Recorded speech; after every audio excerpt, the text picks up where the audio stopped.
All this directly in front, right down to that lake right at the bottom.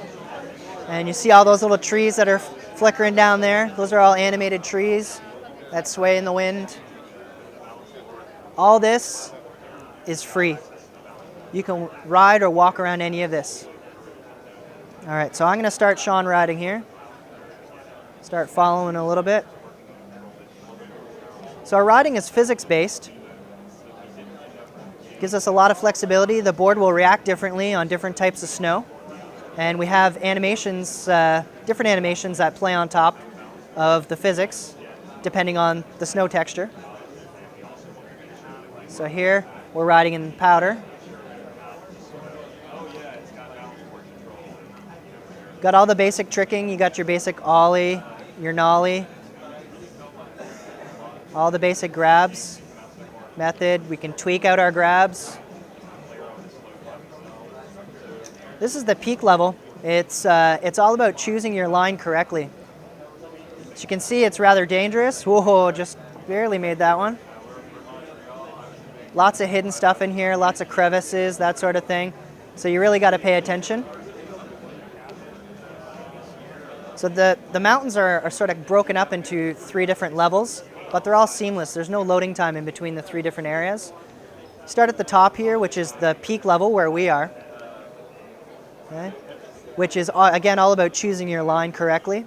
As you work your way down the mountain, you end up more into the backcountry section where you're going to start seeing trees, a little bit more life, more NPCs. The terrain's going to change. Okay. Out here in the peak, you're going to see lots of huge cliff drops. It's going to get a little bit smaller in the backcountry. Start to see a few more man-made objects. Probably some logs that have fallen down that you can ride across. Okay, I'm going to break into our first-person camera here in a second. As soon as I get across this big gap. Oop. So Shaun figured it would be really important for the player to really sort of see what he sees through his goggles. So this is our first-person camera. And the gameplay totally changes when you're riding like this. You're sort of less likely to see what's coming up ahead. This is much more extreme, much more exhilarating. To the normal camera. Our camera will also change dynamically depending on where we're riding.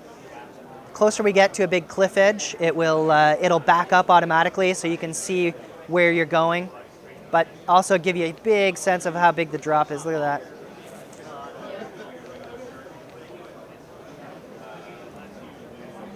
Go through some of our other cameras. That's the behind us. A little farther away here.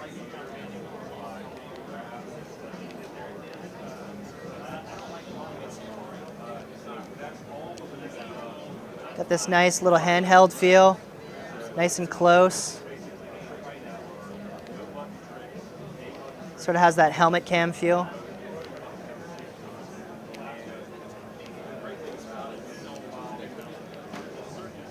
So right now you're going to probably notice that the character's arms move around a whole lot when he lands. Doesn't look as cool and calm as Shaun is confident. That's because as the players go through the game, they're going to progress. They're going to notice that the more they ride rails, the better their rail animations are going to get. The more they ride jumps, the better their jumps are going to look. So you're going to notice a real progression. Not only through the animations, but in the player style, all while being very accessible. So that's it. That takes us right to the bottom, right into the backcountry area. That was a little preview of the peak. There's more to come at E3.